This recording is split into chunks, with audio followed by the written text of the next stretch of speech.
My name is Carolyn Frisa, and I'm the head conservator and owner of Works on Paper, a conservation studio located in southeastern Vermont.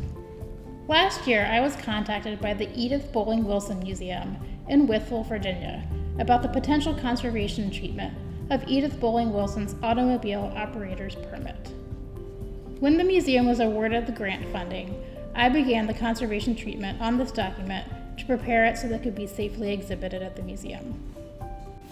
So today in our conservation studio, we're going to be beginning the treatment on the automobile operator's permit that was issued to Edith Bolling Wilson on September 7th, 1904. So the first step in any conservation treatment project that comes into our studio includes testing all of the materials so that we know what types of treatments we can safely perform to preserve the object. In this particular case, the operator's permit had been stored folded twice, and you can see here the two folds, one of which is completely broken, this one is partially broken, have been repaired many decades ago in the back with pressure-sensitive tape. So over time, the tape adhesive has degraded, and it's become less tacky and also started to severely darken the paper. It's gotten so degraded, in fact, that this piece, which joined these two pieces, has already detached from the paper. So one of the primary goals of this particular conservation treatment is to safely remove the remaining tape adhesive residues and reduce the stainings to the extent possible. One of the first things that we test when the object comes in the studio is different organic solvents to find out what will help to remove the tape adhesive from the paper. And you can see the yellow adhesive is coming off. Oftentimes, paper conservation treatment also involves getting the object wet to help remove soluble acids from the paper and stabilize it for generations to come. We did want to test all of the inks to find out if it would be possible to perform any wet treatment. To do this, we put a very tiny drop of water on the ink and then blot the drop off with a piece of blotter paper. So we've also tested all of the different types of media on the paper and already determined that acetone will not cause these inks to bleed or change color. So as you might expect, a document that's over 100 years old might have quite a bit of surface dirt and grime on both sides of the paper. Here, I'm using a vulcanized rubber sponge, also called a sit sponge, to carefully remove any loose dirt and soil. You can see here, a sponge has already picked up quite a bit of dirt.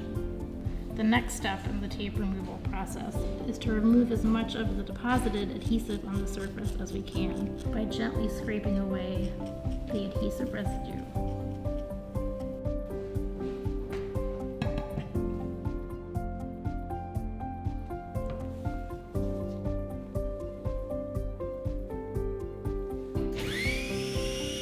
Although we treat objects from all over the country, I have a special connection to this particular document and was especially thrilled when the museum was awarded the grant to have the document conserved.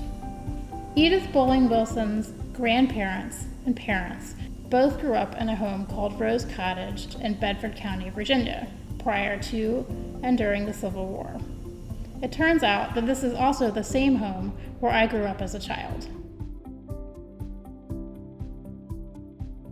So at this point in the treatment, I'm almost finished completing the repairs to the document. The two pieces are now joined back together, so I'm completing the final mend on this tear. So I'm using a Japanese mulberry paper as the repair and wheat starch paste as the adhesive. So now I'm going to place the repair between blotter, Polytex, and a little bit of light pressure to dry the adhesive.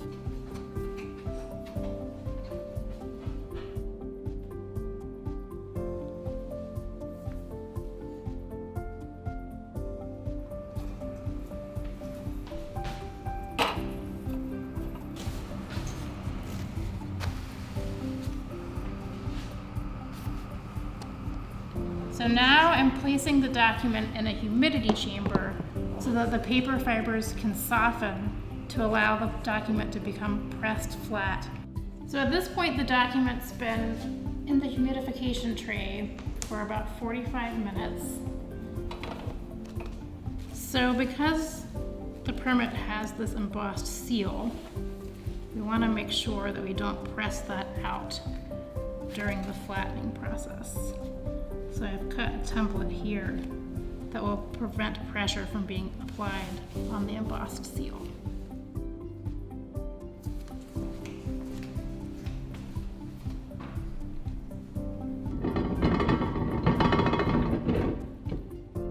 So now the document will stay in the press for about 2 weeks to flatten the paper.